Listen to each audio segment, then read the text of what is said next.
એશિયામાં નામના ધરાવતા ઊંઝા માર્કેટ યાર્ડમાં હાલ જીરું, વરિયાળી, ઈસબગુલ સહિત અન્ય જણસીની આવક થઈ રહી છે। ત્યારે છેલ્લા 15 દિવસમાં જીરું, વરિયાળી અને ઈસબગુલના ભાવમાં થોડી તેજી પણ જોવા મળી। આ વર્ષે શરૂઆતમાં જીરાના 1 મણનો ભાવ ₹4200ની આસપાસ હતો, જે ભાવ ખેડૂતોને પરવડે તેમ ન હતો। ધીરે ધીરે છેલ્લા 15 દિવસમાં જીરાના ભાવમાં ₹1200 સુધીનો વધારો આવ્યો છે, જેના પગલે હાલ જીરાનો 1 મણનો ભાવ ₹5400 પહોંચ્યો છે। બીજી બાજુ વરિયાળી અને ઈસબગુલના ભાવમાં પણ સુધારો દેખાયો। ઉલ્લેખનીય છે કે ગત વર્ષે જીરાના 1 મણનો ભાવ ₹12000 પહોંચ્યો હતો। આ વર્ષે જીરાનો ભાવ ખેડૂતોને ઓછો પડી રહ્યો છે।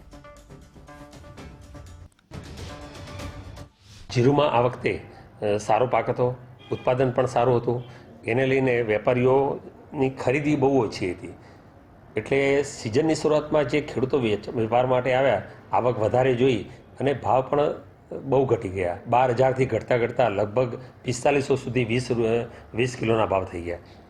એટલે ખેડૂત જે વેચવા આવતો હતો એનું વેચાણ બંધ થઈ ગયું, અહીં આવક એકદમ ઓછી થઈ ગઈ। એના પરિણામે ડિમાન્ડ તો હતી જ, પણ ખેડૂતની આવક ઓછી હતી, એટલે ઓબ્વિયસલી એમને ભાવ વધારવા જ પડે।